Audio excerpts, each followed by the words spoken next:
Good evening, everyone. Welcome into episode 19 of the Burnt Rubber Racing podcast. We're almost to that big 2-0, Zach McAdoo. How are you doing tonight? It is a lovely Thursday evening here on this end. I mean, the sun might, I don't think it's going to quite set. We shouldn't be on that long, but I don't know. How are you? We're doing fine today here, Guy. We're just Lost Speedways is out. That's what I forgot to add. But I can't wait to watch it. I watched a little bit of the first episode before getting on here, but I can't wait to get back to it and watch the rest. There you go. So good stuff there, always with Dale Earnhardt traveling around and looking at those speedways. I got to finish season 1, though, because I did not catch all of them last year. But now that we got that Peacock subscription, we can get in there and do that. I'm behind. When am I not behind at this point anyway? Episode 19, Martin Truex Jr. episode. I'm fired up about that. I know you definitely are too. Hey, he was out front for a few laps last week at Pocono, which is where we are going to kick things off here on this episode. We're going to look back at the 4-race weekend NASCAR just had there, including the Cup Series doubleheader. We'll dive into interesting results, good and bad, our reactions, thoughts from the Tricky Triangle, etc., how this shapes up the standings and whatnot moving forward, and what we can take away from it here, kind of going into this coming weekend, which is 4th of July weekend. Summer, if you didn't know it was here already, you definitely know now when the 4th of July rolls around. We have got a couple races to break down for you. Cup Series making its Road America debut, and also some IndyCar action, and we do have IndyCar betting odds, so we're looking forward to talking about those for the Mid-Ohio race too. We also got some interesting news and notes on this show from around the motorsports world. I don't know if anyone's heard already about the Trackhouse racing team. They are here to stay as the You're giving away too much. You're giving away too much. All right. They're here to stay. It's in the title. I can say that, right? We saving it for the news segment. Let's dive into Pocono. Oh, and by the way, we're available wherever you get your podcasts. Please follow, subscribe, Apple Podcasts, Spotify. You know the drill. That Pocono doubleheader, Zach, I would say it overachieved compared to what we were both expecting. Your initial reactions and thoughts to this past weekend? So both races were actually better than what I thought they were going to be. I came on here last week saying, Pocono is never a track I look forward to. But after last week, man, next year it's going to be something with the next gen cars. Yeah, absolutely. This whole weekend was a blast, honestly. Both Cup races had all kinds of surprises and two shocking winners who, whether you want to say it or not, I'm not sure that either of these guys really should have been walking out a winner with some of the things they had going on and some of the breaks that fell their way. But at any rate, Alex Bowman, win number 3 of the 2021 season, and he's still yet to dominate a race like some of his other Hendrick Motorsports cohorts. Hey, he gets it done on Saturday. He had a little help to get there. And then Kyle Busch, improbable win on Sunday, considering what was going on with that number 18 car. These are two guys that we've kind of been talking about. They're trending in the right direction.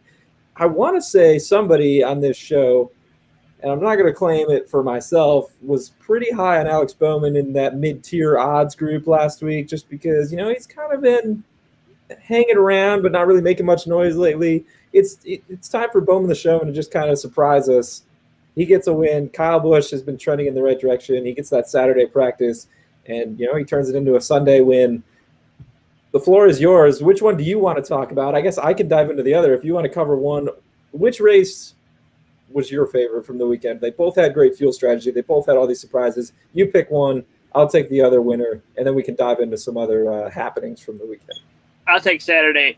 All right. Yeah, we saw another Larson domination, it felt like, up till the final lap, where I may have said a word I can't repeat on air, and followed by kidding me. I've seen a lot of great memes out of the last lap from Saturday, but it just goes to show you again, Bowman the Showman is his wins are almost like it's like Mr. Where did he come from? I think Harvick is no longer Mr. Where did he come from? It's now Alex Bowman, and it always seems like it's going to be a race where we don't expect him to win. Like, we didn't expect him. He had a very down year until Richmond.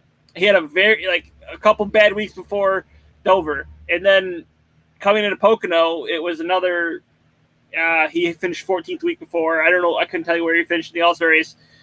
And then for him to come out and do that, I mean, and you have to remember, he took the inside lane on one of the last restarts there, got himself to the lead, something that no one before him had done, and was able to hold off Larson for 15 laps. So, I mean, it's just goes to show you that Bowman, he could be a guy to look forward going towards playoffs. Yeah, and he was far from the fastest car on Saturday or Sunday. His stats at Pocono weren't great. I'm pretty sure when you threw him out there as like one of those guys with slightly longer odds you might keep an eye on just because it felt like he was due, I probably poo-pooed you because he hadn't really done anything at Pocono in the past. And, well, here we are. I mean, he had to get a little help from that last lap flat from Kyle Larson. But like you said, he held him off for almost 15 laps before that. And it was just a great run. Great finish to this race for that team. So then we go to Sunday, and we got a great fuel strategy race. You and I are both, we're on the same page here with loving these fuel strategies, these chess matches when it comes down to, decisions made on top of the pit box. It always makes for an entertaining finish because who's going to run out of gas? Who's going to make it to the end? We had, 1 or 2 laps of difference between a whole bunch of these cars. And it really just came down to who could save it best. And Kyle Busch. Car is stuck in 4th gear for the last 100 laps. Last 100 laps of this race. He had to get pushed off of pit road. This was before. So before that, it was popping out of 4th gear was what he was radioing into the team. They go in with that pit stop, and then all of a sudden it's stuck in 4th gear. This race had to go green for Kyle Busch to win. The entire final stage had to be green because if there was a restart, he's screwed. He's going to be restarting from 4th gear. There's no way. He had to come off of pit road and get up to speed and wasn't even back to the field when they crossed the start-finish line to take the green flag to start the final stage. That was how long it took him to get off pit road. But because he had to come back down for that extra lap, extra pit stop there before the stage, they topped off the fuel, and it was that 1 lap. Unbelievable. Kyle Busch. I mean, he's trending in the right direction. He finishes 2nd on Saturday too. So this is a huge weekend for Rowdy Nation. Your thoughts on Kyle Busch? I bumped him right into the top 3 in the Flurry Sports NASCAR Power Rankings this week. I mean, he's one of the hottest guys for my money in the series right now. Yeah, absolutely. I mean, you can't for finishing having what we said 1.5 average finish last year for Harvick and Hamlin should have been those 2 guys should have been guys we look at this week for last week for Pocono. I mean, you have to look forward and going heating up now, especially since it's KFB. And now, I don't know if you saw the Days of Thunder comparison that he had with on his Twitter. But that was one of the greatest little Twitter videos I saw this week. I'll have to check that one out when I get a chance. Going back here just to to follow up my points. I'm not going to make a point and then not back it up with some stats here. Going back to Circuit of the Americas, I would even say he finished 10th there. He really should have won that race. Thanks a lot, NASCAR. It was he or Kyle Larson's race to lose until they just decided to call it out of the blue there because of the rain. 3rd in the Coke 600. He was the only one breaking up the Hendrick Motorsports camp there up at the front. 6th at Sonoma. The All-Star race, he was top 10. I mean, you can count that for what it is, non-points race. 8th at Nashville. 11th at Nashville. And his car was a whole lot better than that for much of that race. And then he had some issues in the final stage. But the fact that he was able to rebound and finish 11th, honestly, could have been seen as a win for this team. And then we get a 2nd and a 1st in the doubleheader at Pocono.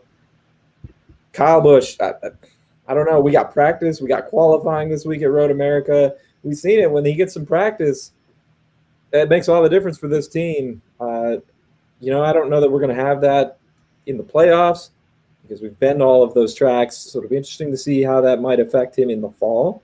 But right now, Rowdy's back, and better pay attention. You mentioned Kyle Larson. I think we need to talk about him too. Yes, the winning streak is snapped. But for me, there's nothing to feel bad about coming out of this weekend other than he should have won Saturday's race. Like that, those are just the breaks sometimes. That's got to be the ultimate worst luck. I mean, I don't know. And then he has the nose damage on Sunday, and yeah, he's 8 seconds back of Kyle Busch, but they saved their fuel correctly. Runner up with that nose damage. That's a win for Kyle Larson, I think, this weekend for me, all things considered. Yeah, there's nothing he could have done about Saturday's race. I mean, that would have happened to anyone who. We don't know where he got the damage, but he cut his tire, whether it was from him driving down on the apron or if there was something on the track. We don't know, but it's just. I think that it had to hurt for a lot of people, especially anyone who didn't hate Larson at that moment. Just because I know there's some Larson haters out there. I don't know how you can hate Kyle Larson. He's so quiet, humble. Well, we can't. I'm not bringing it up, but you should know why. Yeah, but, no. Yeah, that sucked, and my heart hurt a little bit for that. And then Sunday, I mean, even after the damage, they're using a baseball bat. Which who the hell would have thought that NASCAR teams would use a baseball bat to fix a car?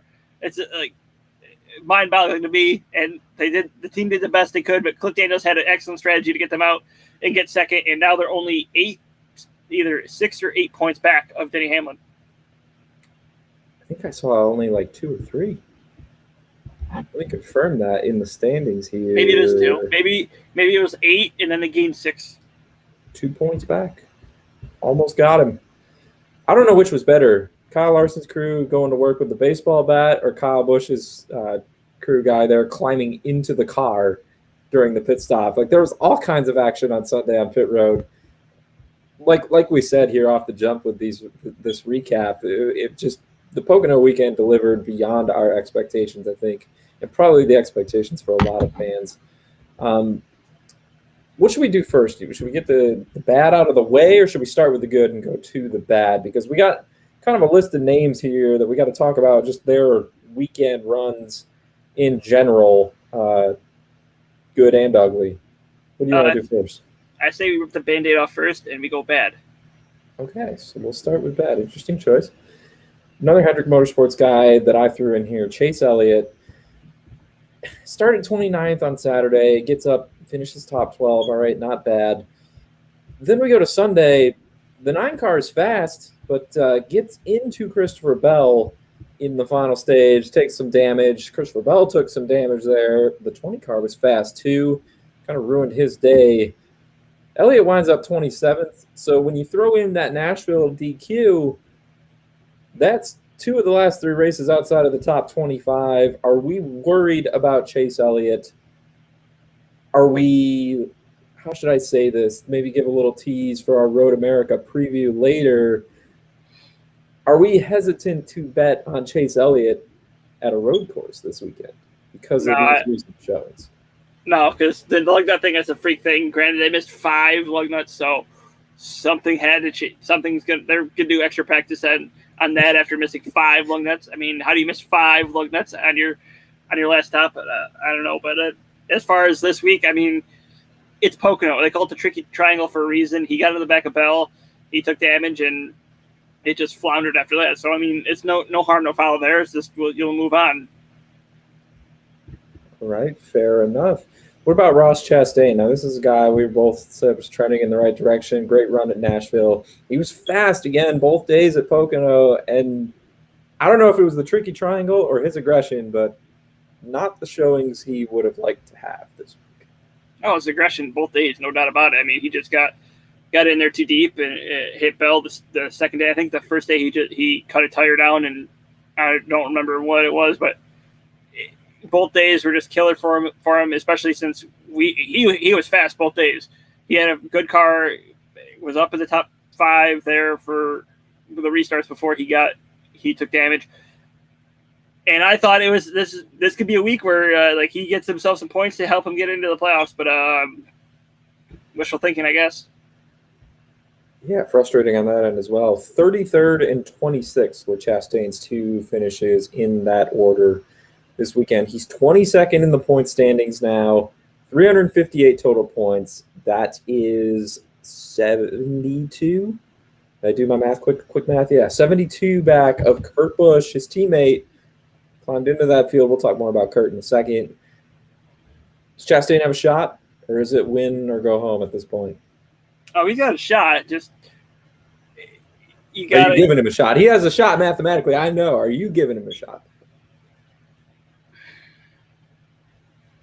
it's not out of the realm yet. I mean, if he has some more runs like Nashville and Kurt Busch, Chris Buescher, all them guys, if they all like flounder or go south, then maybe he has a chance. But right now, I have money outside looking in without a win. Fair enough. You mentioned Chris Buescher. He makes the naughty list, I guess we should say, for Pocono too. He started on the pole in Sunday's race after finishing 20th and making no noise at all on Saturday. He barely held that lead on Sunday. Completely missed turn one on the first restart. Winds up 19th. Falls out of the top 16 in the point standings. He's now 3 back of that last spot. Buescher's got 4 top 10s, but jeez, none of them have been recently. We've been talking about him kind of fading here these past couple of weeks. Is he going to climb back in there, or is the ship kind of sailing here on this nice first half of the season the 17 team had? I told you about my theory last week or 2 weeks ago. No, it was last week. We didn't have a show 2 weeks ago. I don't know what it is, but NBC, there's a curse that always messes one driver out of it, and guess who it is this year? It's going to be Chris Buescher. And I think this ship has sailed. I think Chris Buescher is unfortunately done this year. I don't see him making the playoffs. I would love to see Chris Buescher make the playoffs. I think he's a very good driver. It's just that curse, man. For you people who don't believe in curses, it is real, especially when it comes to NASCAR. You can't tell me it's not. I didn't say I didn't believe in curses. I do. I'm sure there's listeners out there who are going to say, "Oh, you don't know what you're talking about." Like, do not doubt anything anymore, folks.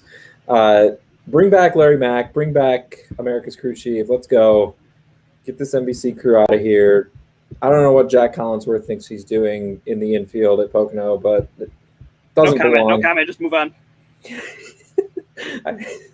Matt DiBenedetto.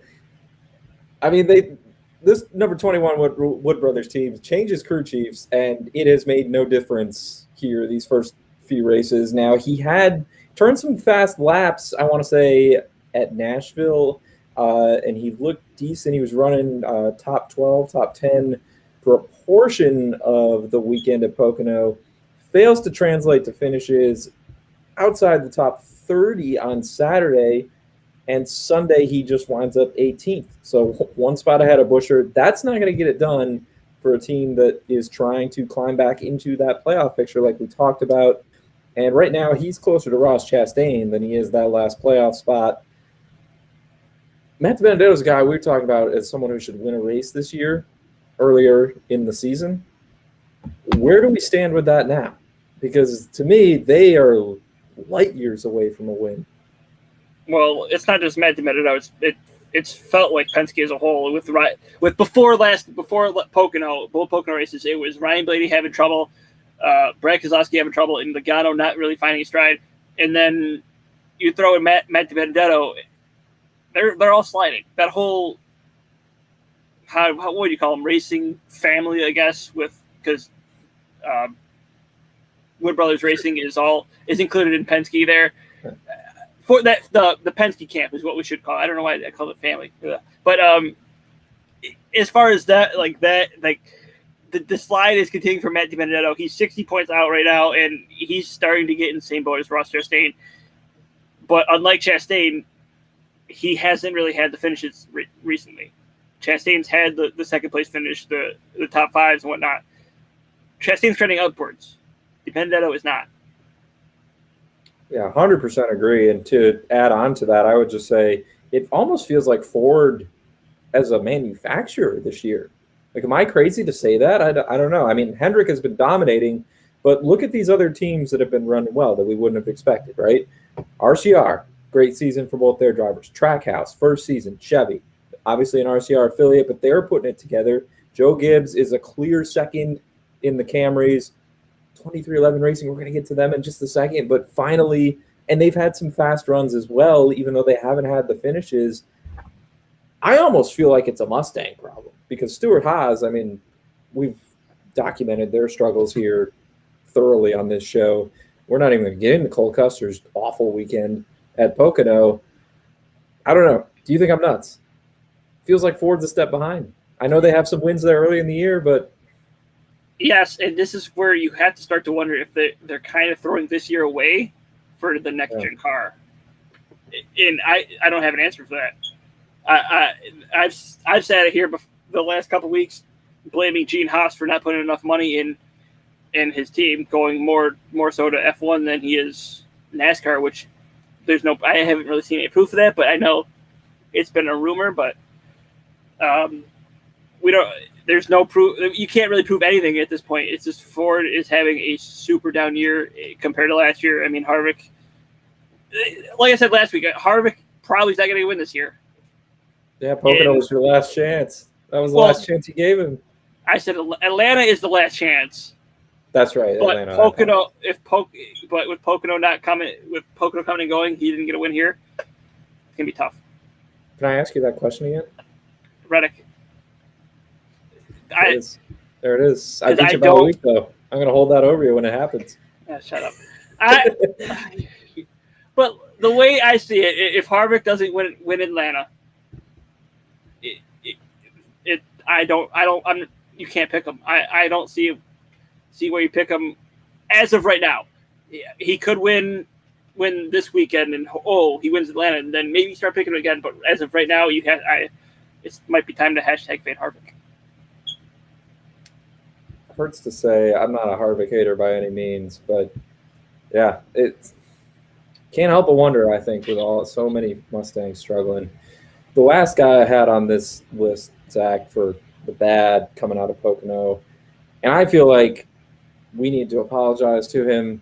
We might have jinxed him. You know, curses, like we just said, they're real. Jinxes are real. Things are real.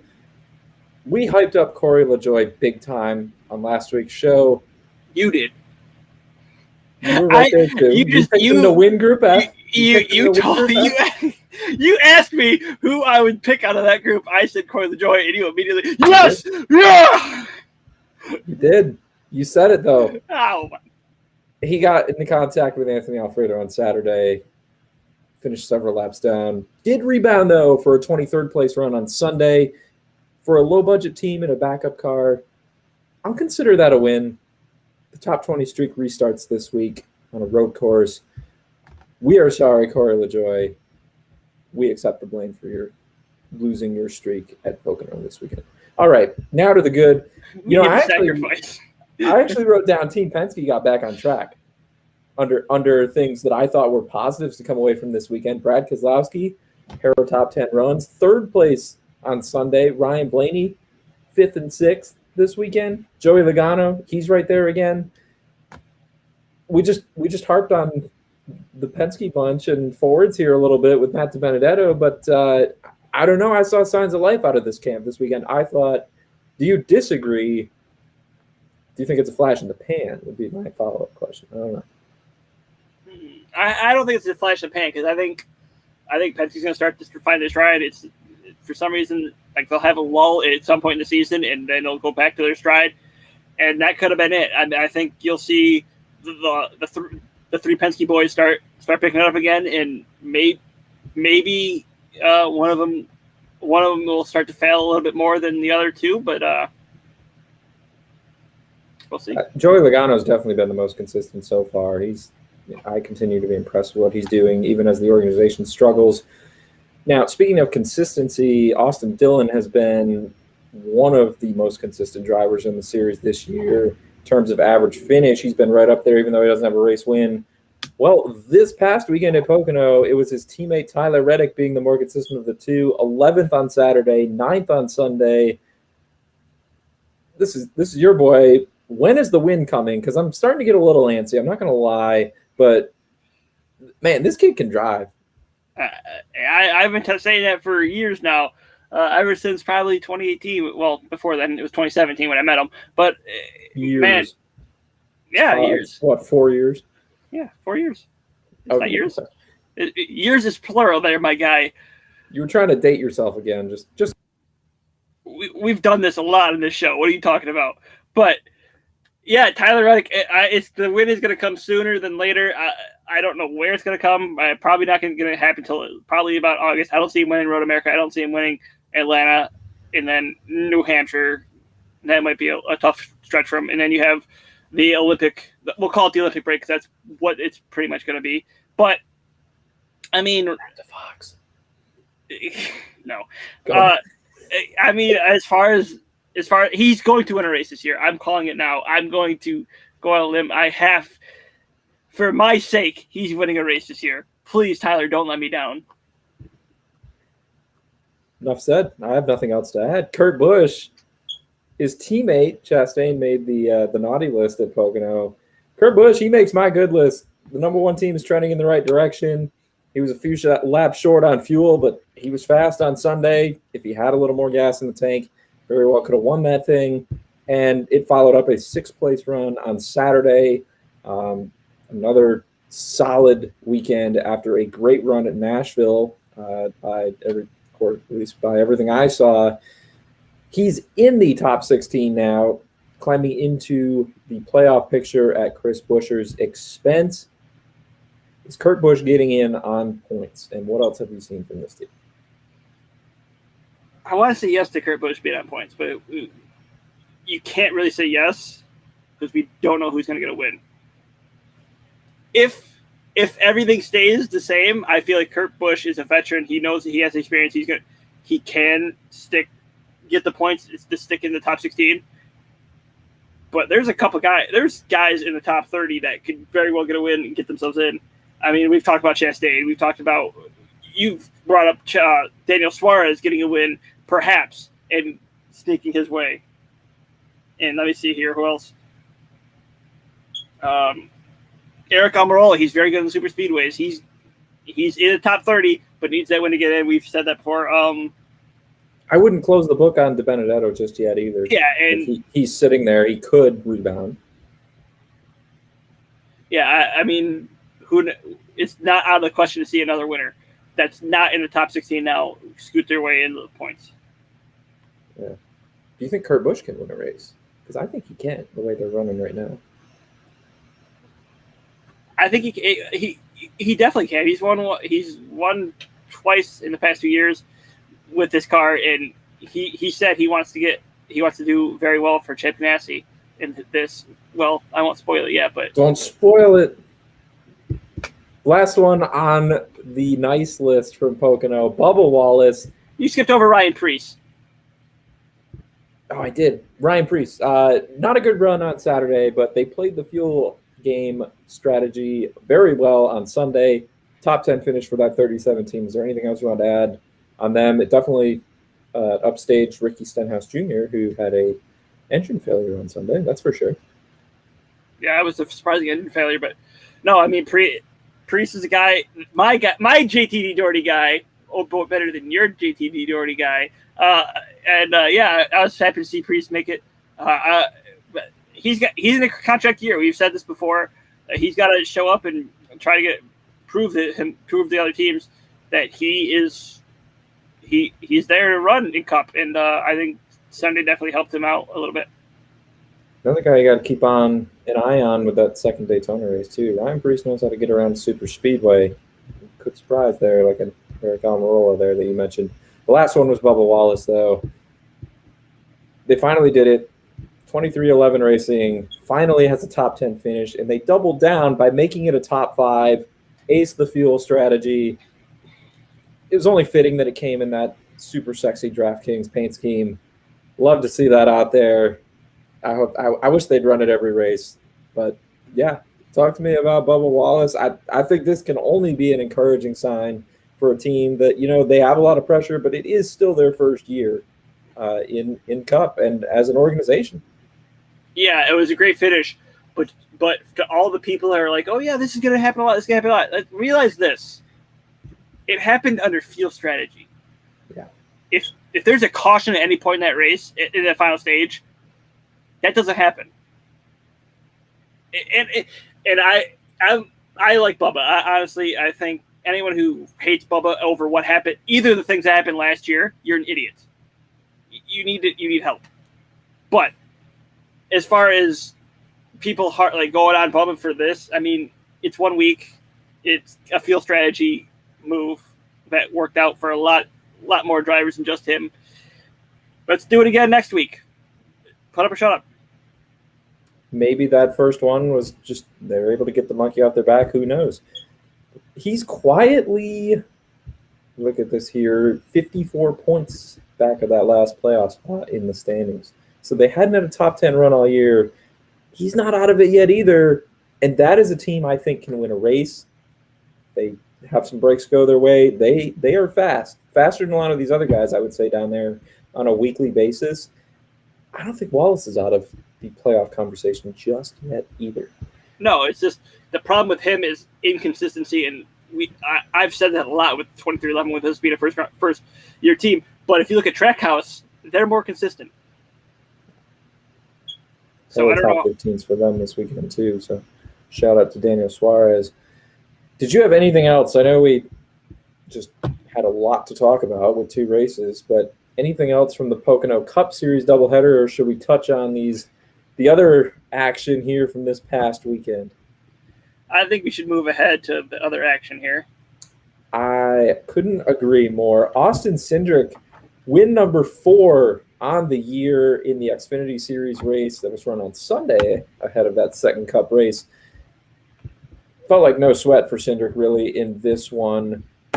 He has the most wins of all drivers next in line. The only other 2 with multiple wins that are full-time drivers, that is, are AJ Allmendinger and Justin Allgaier. Now, I said full-time because Ty Gibbs does have 2 wins, and Ty Gibbs got another runner-up finish in this Xfinity Series race.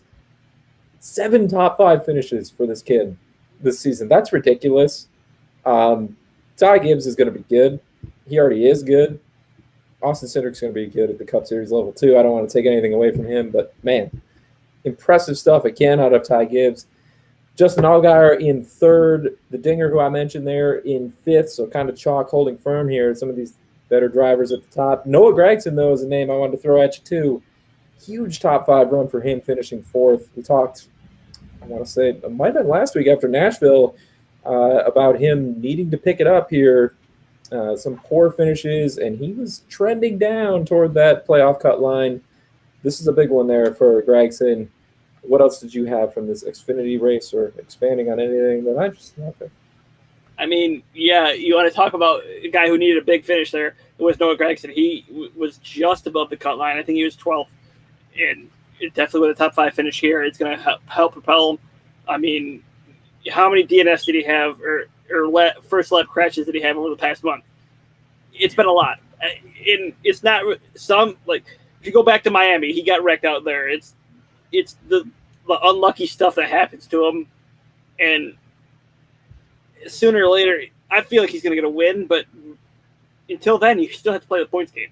And he needed that.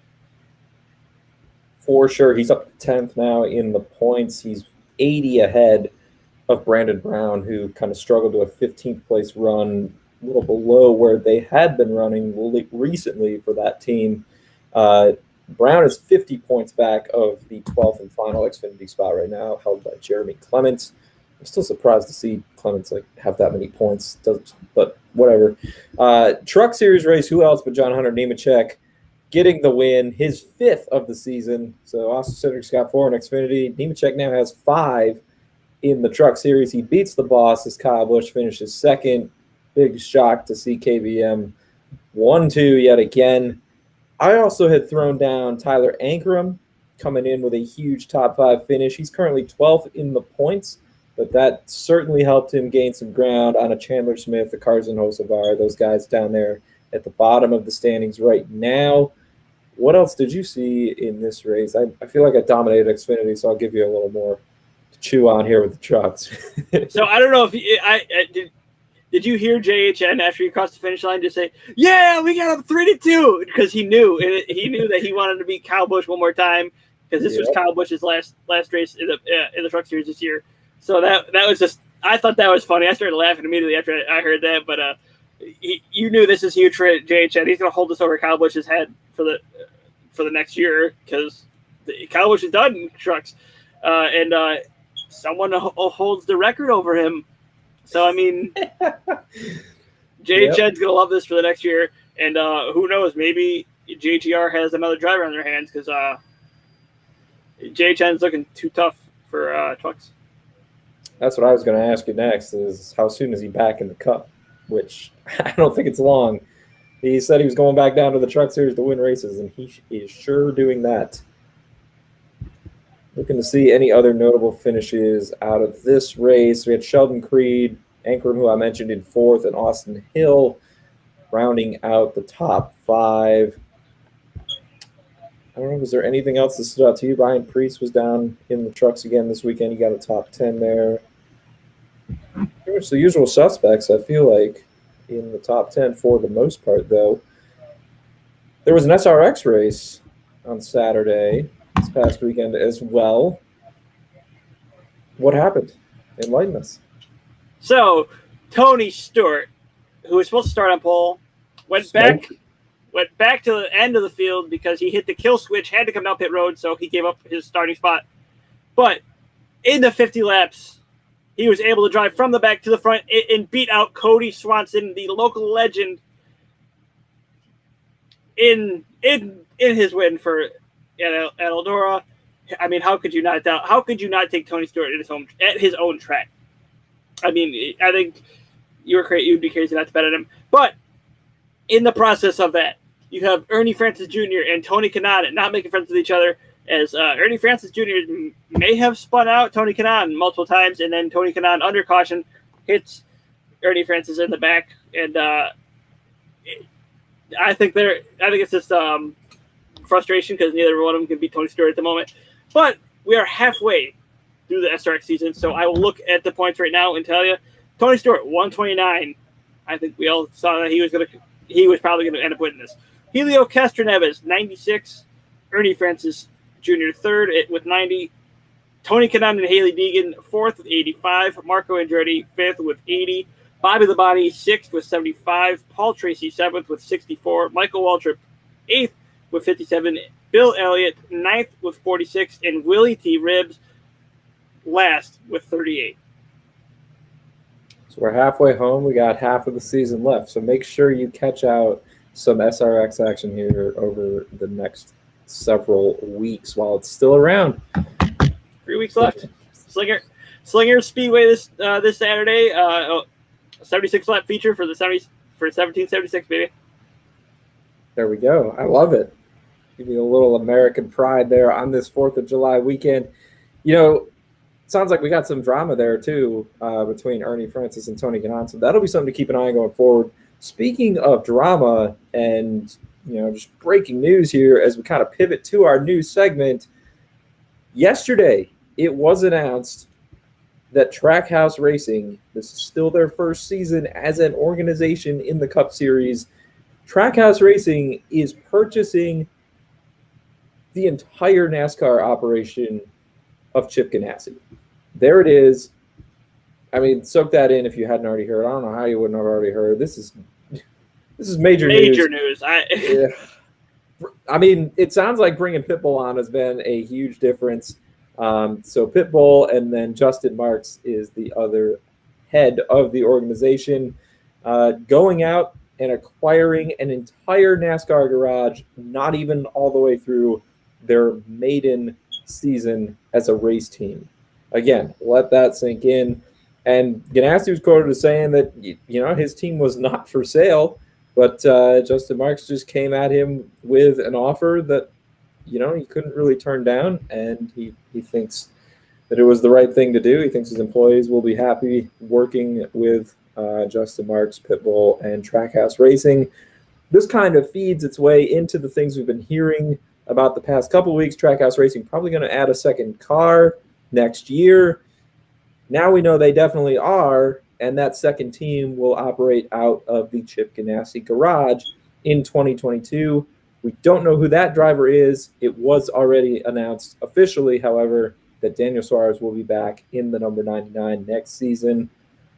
I mean, Cowabunga, what are your thoughts here? I texted you when I saw the news break. I was pretty fired up.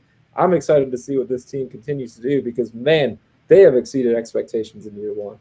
Yeah. I mean, I woke up from a nap yesterday, looked, and I was like, that can't be right. Yeah. I was just surprised. Like, am I dreaming? Like, this can't be real. Like, Chip Ganassi leaving NASCAR? Like, it seems surreal. And it kind of makes me sad because I do like Chip Ganassi. I couldn't know if you guys could tell, but I'm a big Chevy guy, and Chip Ganassi has been Chevy since Dodge, well, since before Dodge left. But it kind of sucks. But at the same time, I'm excited to see what Justin Marks and Dale Pitbull both do in the coming years, because they're into this. They're fully diving into this, and they are ready to prove what they can do. Hence the show title this week for those watching the live stream. Trackhouse Racing is here to stay. They're acquiring a whole race team. I would say they're here to stay. Speaking of, we got a seat to fill now for Trackhouse, a second car there. But in other silly season news, it has been confirmed. Has this not been confirmed publicly? What's the deal with this? This is your story, but Brad Keselowski, we've been talking about it here on Burt Rubber Racing a couple of times. What's the latest? So it's all been confirmed by everyone except for the team. It was broken by Adam Stern on Twitter, but hasn't been officially announced by RFR yet. So, but Brad Keselowski is due to leave Penske. He will become a co-owner driver at Roush Fenway Racing next year, starting next year. So he will take over the 6. Where that leaves Ryan Newman, we have no idea. But I don't know what this means for Brad Keselowski. Is it the right move? I feel like the tone in your voice, you're not sure it is. That he's definitely going to be stepping down a little bit in equipment from what he's got at Team Penske, but obviously staying with Ford. The next gen coming, we come to talk about Ford's struggles. Are they looking ahead to next year to have a little advantage when the new car comes? Maybe. That's just our speculation based on what we've seen this season. But I think for Keselowski, right, it's just a way of ensuring his longevity in the sport. If you're going to be a co-owner and drive, you're set to transition into something after your racing career is done as well. So I think in that respect, it's a good move. He's won a lot of races. He had a lot of success with Team Penske. So excited to see how that plays out as well. But and then the Ryan Newman fallout as well. Where will he wind up? Speaking of Team Penske, championship-winning crew chief Todd Gordon is going to retire at the end of the season. He announced that earlier this week. He won the Cup Series title atop the box for Joey Logano in 2018. He did a lot of work at the Xfinity Series level prior to coming to the Cup Series as well. And he has been the crew chief for Ryan Blaney in that number 12 team since the start of last season. He's going to be hanging it up after this season. Any other thoughts on this? Not really. I know Todd Gordon's been a good crew chief for Penske for as long as I can remember. So, I mean, it's been a good ride, and we'll see where this year lands him. Yeah, he said he just wants more time with his family, so that's a personal move at this point. When you think of crew chiefs, though, Todd Gordon's definitely like a name that you hear it and you know it. So, at least for me anyways. So, wanted to get that in here as well. And then the last bit of news I had, 4 Cup teams receiving a $10,000 fine for lug nut violations from the Pocono doubleheader weekend. Among them, the number 4 team of Kevin Harvick, number 12 of Ryan Blaney, Todd Gordon losing $10K apparently this week too. The number 18 of Kyle Busch and the number 23 of Bubba Wallace. So all of those crew chiefs Fine $10,000 for lug nut violations. That's this week's penalty report per NASCAR. Did you have any other news from stock car or from another series that we might have missed? No, I think we got everything. All righty. It's 4th of July weekend. Happy birthday, America. We're celebrating America. Independence Day. Why not race at Road America? Well, that's what NASCAR is doing. The Xfinity and Cup Series will both be in action. Now, Xfinity has run at Road America before. This is the Cup Series debut. So going to be a bit of a challenge here as we go into our race preview, trying to figure out what's what and who's who. But first, we got to look at this course a little more. Elkhart Lake, Wisconsin. What more can you tell us about Road America, Zach? So, Road America in Elkhart Lake, Wisconsin, was opened in 1955, and they hosted their first Cup Series race in 1956. So, it's not the Cup Series debut. This is actually the second race, but there was such a gap there that I didn't know that. I'll just get swept under the rug. Wow, look at this. That's why you're our track expert. This is why you get a historian for this stuff. But yeah, so the 4.048 mile track, it has a lot of twists and turns. It has a Canada corner. That's the only corner I can remember from the track. But after racing on it on both NASCAR video games and Forza Motorsport, it's a cool track. It just feels so long.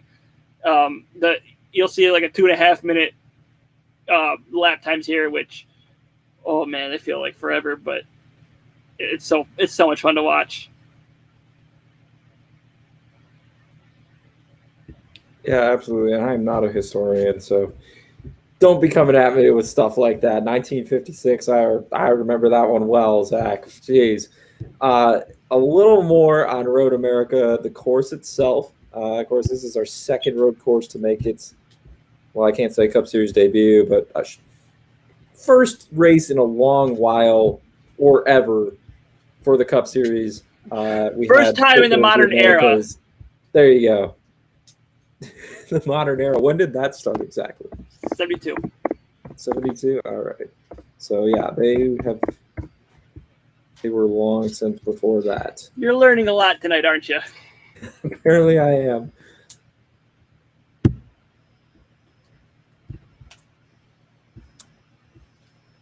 All right.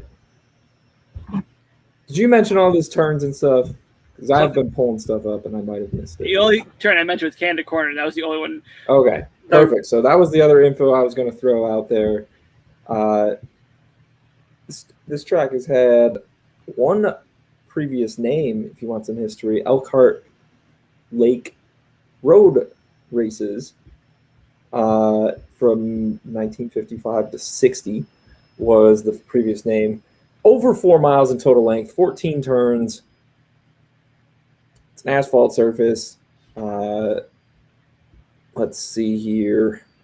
Is there anything else? They do off-road racing too.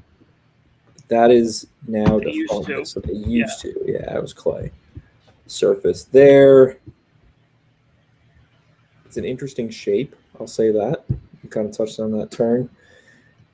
I mean, I don't know. We're back to where we were, I feel like, with COTA in terms of trying to preview this thing because we don't have years and years of data with the Cup Series.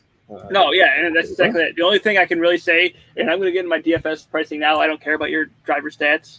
That we can move that back down the list. But as far as DFS, take guys who have raced here before. So it'd be any Xfinity guy that's come up in the past 10 years.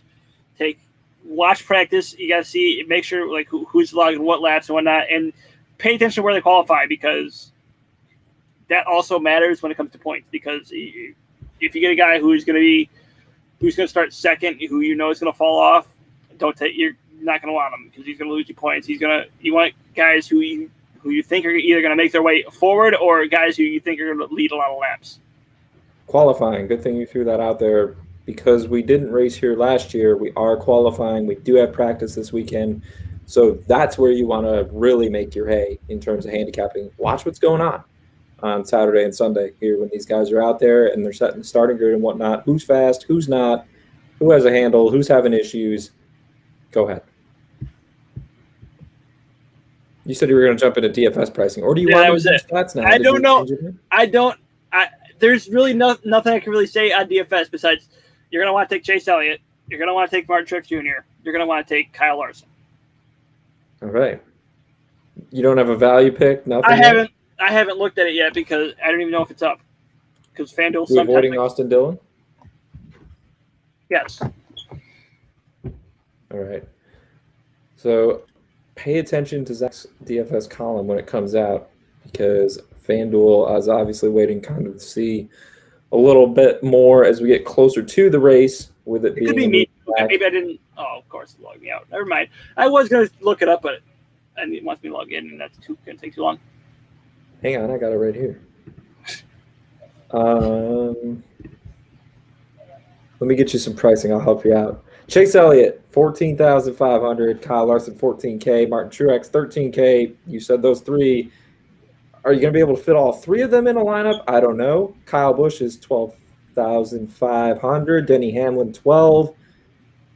Joey Logano, 11.8. Brad Keselowski, 11.4. William Byron, 11.2. Kevin Harvick, 11K. Ryan Blaney, 10.2. Alex Bowman, 10K.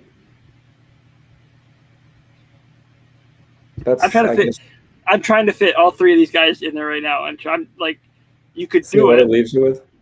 We got the dinger in this race too. Don't forget. Yeah, you have Chase Elliott, Kyle Larson, Martin Truex Jr., Corey LaJoie, and Ty Dillon. That's yeah. So obviously you're not gonna get those. You're not gonna get the big three for that finished that good at Sonoma. But maybe look like you said at Austin Cindric, AJ Allmendinger. They're cheaply priced for I feel like with 8,900 for Dinger and 8,700 for Cindric. Michael McDowell, he's a good road racer. He's 7,700. Daniel Suarez, 6,300. Although how do you do for 40.2? So it's not too bad, but I mean the value's there. You just gotta pay attention to it and see who you think could do well. The other one I would throw at you is Ross Chastain. He's run well both of the road races we had. Coda was great. I'm blanking on the one that was before it. He's looked impressive on these road courses. 74. I'd say he's a value play too. I'm looking at Cody Ware. I want to see how bad he is. Oh boy. We're not going there again, are we? About 15 points we are. Legitimately, the race at Coda was 15 points. I'm seeing him at 28. Yeah, 2,800. But click on his points that he got for the. Yeah, I'll do that later. Yeah. Like you said, looking for guys who know how to get around a road course is really going to be the key this weekend. In terms of past stats for Road America, like we said, we don't have them for the Cup Series, but I did go in and find some Xfinity Series results because they have been racing there for the past several years. We got a lot of Cup guys who are among this group in a limited capacity. So here's some that I would throw at you. Obviously, the competition wasn't the same too. Keep that in mind. But Ryan Blaney in one race, he finished second. Chase Elliott, 2 races, 2 top 5s. No wins, though, interestingly enough. Brad Keselowski has a top 5 in one race. Chase Briscoe, 2 top 10s and a top 5 in 2 races. Of course, Cup Series rookie. William Byron finished 6th in his Xfinity start here. Kyle Larson, 7th in his one start. Bubba Wallace, 2 top 10s and a top 5. Cole Custer, 3 top 10s and a top 5. Kurt Busch finished 8th in a start. And I'll throw AJ Allmendinger out there because he's in the race too. 3 races, a win, 2 top 5s, 2 top 10s. Any of those stand out to you as far as translating Xfinity stats to this Cup race for handicapping this weekend? Any surprising names there? Ryan Blaney's kind of a surprise a little bit. Yeah, I would say Blaney too because it's not like I don't know what he's done in Cup Series as far as road courses. So I mean, it's not a name you'd expect to hear for that. Absolutely. All right. We touched on DFS. We got some stats in there to help you out a little as well. Guess it's time to look at some betting odds for the Jockey Made in America 250. I'm curious to hear who Zach's going to pick to win this thing. I have a guess. I don't know if I'm right. Write it down right now. Write it down right now. We'll see if you're right. No, I got it. I got it in my head. We're good. I'm not going to change it like that. I don't do that. No, Chase Elliott, betting favorite, plus 250. Kyle Larson, plus 350. Interesting. Kyle Larson's not the favorite this week. Martin Truex Jr., 6-1. This is the Martin Truex Jr. episode. Could Zach be going there? Kyle Busch, 8-1. They're the only four with odds under 12-1 to win the Jockey Made in America 250. Is one of them your pick to win? I feel like it has to be. Yes. All right. Who are we going with? Who do you think I'm taking? I don't have. I'm not changing it. I'm just okay. That's probably okay. We'll go with the other app I have here because that one doesn't show it as well. So who am I taking? I'm not changing it. Okay. I'm not changing it. Okay. Who am I taking? I think it's Kyle Larson. You think it's Kyle Larson, huh? Yeah. Can you see it? There you go. Chase Elliott. Chase Elliott. All right. I think Chase Elliott. Chase Elliott getting win number 2 of the season. And it's going to be on another new road course, so it's nothing unexpected there. So I feel like it's got to be Chase Elliott. Yeah, it's not a shock, but I don't know. The way Kyle Larson's been driving these road courses, Sonoma especially, I wouldn't count him out. I wouldn't count out Truex. I wouldn't count out Kyle Busch either. Plus 100, plus 160, plus 215 are the odds for those three in that order to finish in the top 3 at Road America. I would be fine with a bet on any of those numbers personally. But we'll keep going here further down the list of race winners so we can keep Zach engaged in the conversation. Joey Logano is 12-1. Denny Hamlin 14-1. Then we got another bit of a drop-off here. William Byron 22-1. Bowman the Showman 25-1. The Dinger 25-1 as well. Then we got Ryan Blaney and Kevin Harvick at 30-1.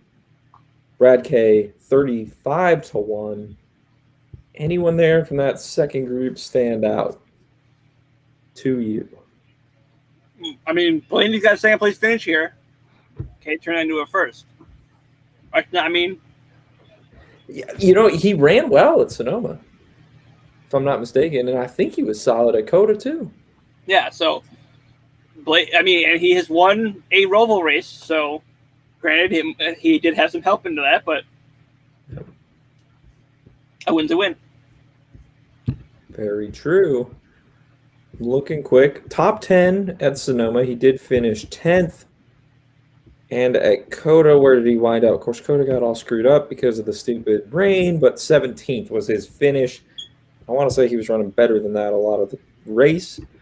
So maybe take a look at Ryan Blaney there at 30-1 odds.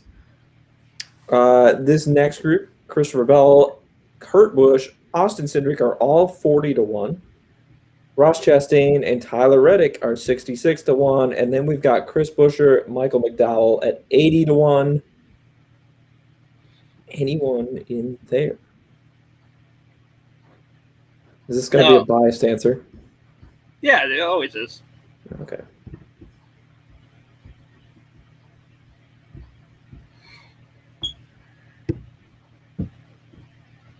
So you might as well just move on. I mean, there's no sense in asking me. Tyler Reddick. Yeah. There it is. I don't know about any of these long shots on a road course this week. Feels Cody a Ware. little ridiculous. I can give you his odds. Let's see here. 1,500-1. Same price as Quinn Houff, Josh Bilicki, Kyle Tilley, and Ryan Eversley. They're all 1,500-1. Who the hell is Kyle Tilley? Couldn't tell you. Watch, he goes out and wins the race now, and then he plays that clip. Oh god. Yeah. You know, Daniel Suarez is 100-1. I think that would be my dollar in a dream personally, just because Suarez does know how to run a road course. Trackhouse Racing, obviously, this is a big week for them. Wouldn't that be a perfect cherry on top if Suarez goes out and wins this race and goes into the postseason? I still think that 99 car can get to victory lane. Might need a break or two to go their way, but they got that RCR affiliate equipment. Suarez is my dollar in a dream at 100-1. That's where I'm going. I don't see it happening. Well, I don't see Cody Ware happening either, so there goes your dollar in a dream. If you think I'm being serious, you need help. But I feel like where's Chastain at in the dollar in a dream? 66-1. Oh, so that I don't know. Like, I don't know. I think you just keep pocket the dollar and hope for the better in Atlanta. Save it for Independence Day. You might need it for some fireworks or something. Yeah, sparklers. Yeah, that's what we'll do. We'll save the dollar for sparklers. All right, let's look at some props here for this race. You said Chase Elliott's going to win the race. Group A is very intriguing because it's those 4 favorites, but I'm not even going to ask you about it because you're just going to say Chase Elliott. I think betting value-wise, though, looking at Group A, I could get behind either of the Gibbs guys. Martin Truex Jr. plus 335, Kyle Busch plus 385. Both of them might not be a bad bet. If you're betting Chase Elliott to win outright, you got a little bit of a hedge there. That'd be my advice looking at that one. We'll get to Group F in a second because it's not exactly road course friendly, but I'll give you Group D first. Tyler Reddick plus 225. Chris Buescher and Michael McDowell plus 250. Daniel Suarez, there he is, plus 290. I know what your heart wants to say. This time it's not Corey LaJoie because he's not there. But is that the right pick with your head? And he's the group favorite, so there's a bigger payout elsewhere. I can't pick Reddick in this situation. In all honesty, I'm thinking I'm between Michael McDowell and Daniel Suarez here. And I think you got to take Suarez. I think Trackhouse is running better than front row at this point, and Suarez is earning points at a much better rate than McDowell is. So I think Suarez is a better play here. Better odds on him too, plus 290 compared to plus 250. Not bad at all. All right, Group F. Here we go. Austin Dillon and Ricky Stenhouse. No, I'm sorry. Austin Dillon is alone as the group favorite, plus 225. Ricky Stenhouse Jr. and Bubba Wallace are plus 255. Ryan Newman rounds out Group F at plus 280. Who's after Stenhouse? What are you doing there? Bubba Wallace. Road course ace. Good God, who the hell do you take that? Best finish in this group might be 20th. I don't know. I might just take Austin Dillon and hope for the best. That's it. Oh my God, it's a. You want to talk about kids keep coming? I think that's the worst group we've had so far. Group F they're all good in their own right, but at a road course, they're not good at all. Group F was so much fun last week, and now we're just looking at this on a road course. You jinxed Corey LaJoie last week. You had so much fun. I'm not even going to say anything in this group this week because I don't have a problem with any of those drivers, and I really don't know who to pick because none of them are very good on a road course. But had to give you your Group F, so there you go. Kyle Larson is even money against Chase Elliott in a race matchup. Kind of like that, not going to lie. The other matchup that I got to ask you about, we got two Xfinity drivers moving up here. AJ Allmendinger minus 150 head-to-head against Austin Cindric at plus 112. How can you not go with Cindric? I mean, Dinger's got that history here at Road America specifically. I don't know. Those odds? But it seems like Cindric's had the better car this year. That too. I mean, nothing against AJ Allmendinger. I think both of us are fans of AJ, but Cindric is just on a whole nother – I shouldn't say whole nother level up here, but the drive he had at COTA to start that race was impressive. It's probably not going to happen again here, but you have to kind of look at that when you're picking guys like this. I think I have to lean towards Cindric. The Penske Power, we just talked about him having a good weekend at Pocono, getting back on track right at the right time. Have Austin Cindric step back in that 33. So we'll see about that one for sure. I'm looking to see if we have anything else. Chevrolet is a odds-on favorite to be the manufacturer of the winning car this week. Toyota's plus 215, though. If it really breaks down to being 4 guys there with Elliott, Larson, Truex, and Busch, might look at those Toyota odds. The one who is a long shot is Ford. So what I'm going to ask you about here is the top Ford car for this race.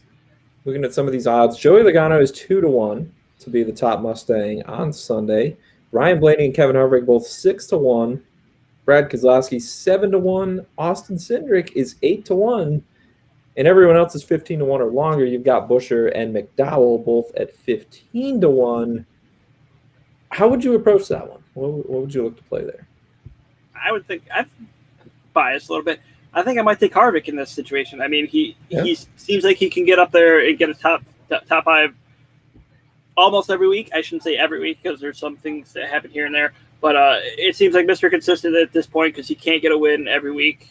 It seems like he can't get a win every week like he did last year.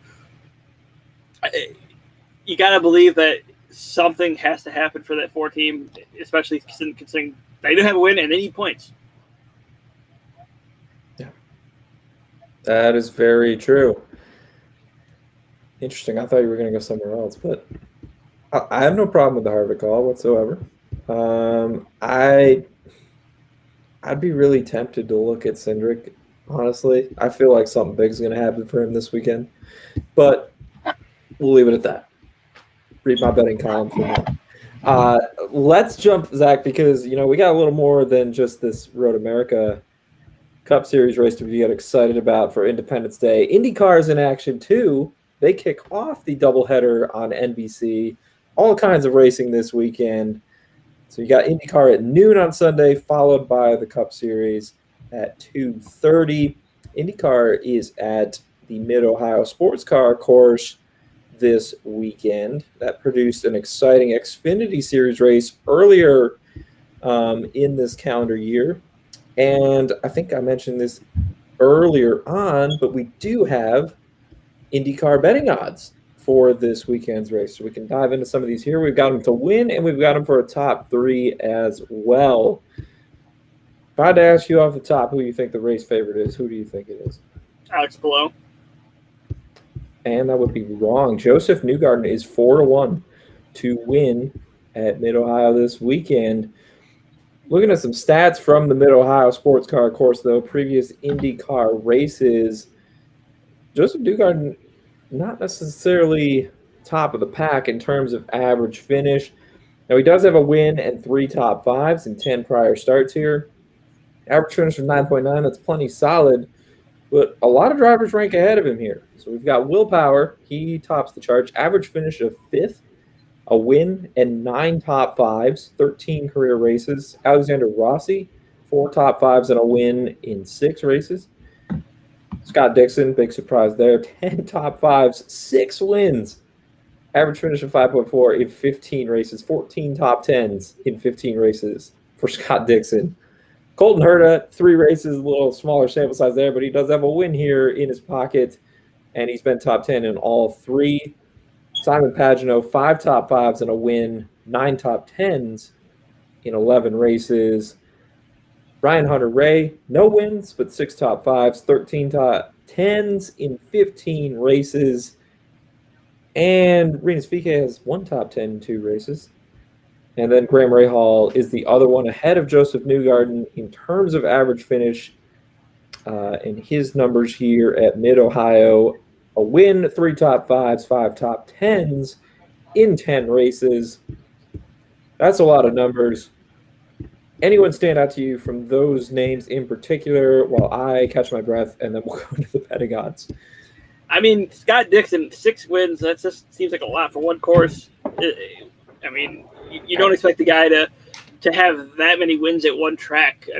Granted, it happens a lot for NASCAR because they go to the track twice, but for IndyCar, they go to a track once, maybe twice if they have a dual race or whatnot, but 6 wins at one track. Yeah. And 14 top 10s in 15 races. Holy shnikes. Scott Dixon is good at what he does. We'll leave it at that. So I said Joseph Newgarden, race favorite at 4-1. Scott Dixon is the runner-up at 5-1 in terms of the betting odds to win the Honda Indy 200 at Mid-Ohio this Sunday. Will Power, he topped the average finish list there, the only driver to actually average a top 5, plus 650. Colton Herta, 7-1. Pato O'Ward, 8-1. Alex Palou is 9-1. And I'll throw Alexander Rossi in there too, just because he has a win and that second best average finish I mentioned. He's 12-1. So those are your top 7. What 1 or 2 stand out to you in terms of those prices? You said Scott Dixon, correct? He was on there. 5-1. Well, guess what? For the second straight year, he will win on July 4th. The Kiwi does it again. There it is. Scott Dixon. Maybe a little bias in that pick too. Am I allowed to ask that? Yeah.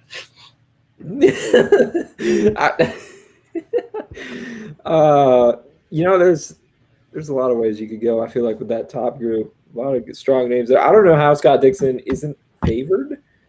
I'll say that. 5-1 odds. I would jump on that maybe to get him a win there as well. And looking at some of these other drivers who have been running well this year, I don't know how you can ignore Alex Palou. And I don't really know how you can ignore Pato O'Ward either, even though neither of them were up in that top echelon in terms of previous stats at Mid-Ohio. You're also talking about 2 younger drivers there. So Scott Dixon plus 145 for top 3, by the way. Plus money return on that as well. A little further down the list here, Simon Pagenaud and Graham Rahal were both among those drivers with solid average finishes. You can get them at 16-1 or 18-1. Rinus VeeKay 20-1. Let's see here. Everyone else is longer than that. Is there another driver you'd want odds on? Would you take a shot on any of those guys with a little longer odds, double-digit payout here? What are you thinking? Where's Jimmy Johnson? We got to ask where that 7-time champ is. You're brutal this week. Yeah, Jimmy Johnson, the win on Independence Day at Mid-Ohio, 500-1. You got to have a better dollar to dream than that. Please. Yeah. We're not pocket the dollar. We'll save it for next week. I mean, for a guy, if you would have told me Jimmy Johnson had 500-1 odds on any race 5 years ago, I would have been like, "What the hell are you smoking?" But it seems normal now because he hasn't really done anything in IndyCar. I think his best race, he was 1 lap down. That's not good. Not very good at all. Marcus Ericsson bagged a win at Detroit. He's at 30-1 odds. So coming in a little bit of a little momentum here, shall we say. 3 prior starts at Mid-Ohio. He's got a top 5 on that list. So maybe look at him as a long shot. I don't know. I think I can get behind that.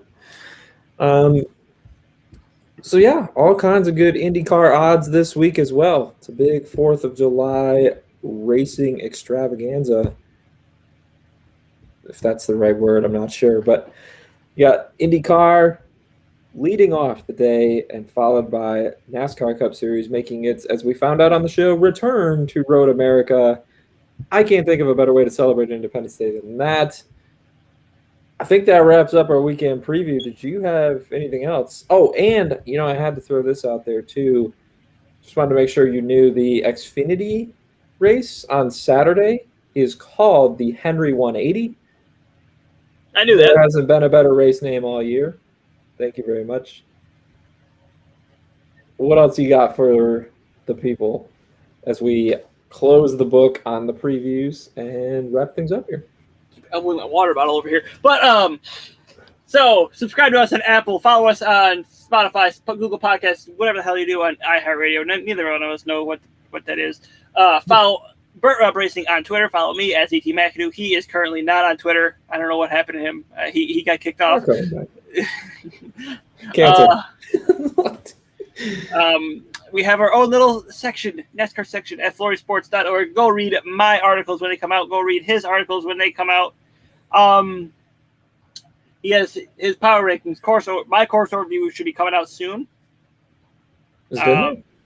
It should be in the drafts. Well, somebody's got to get on that then. Yeah, I know. No one told me.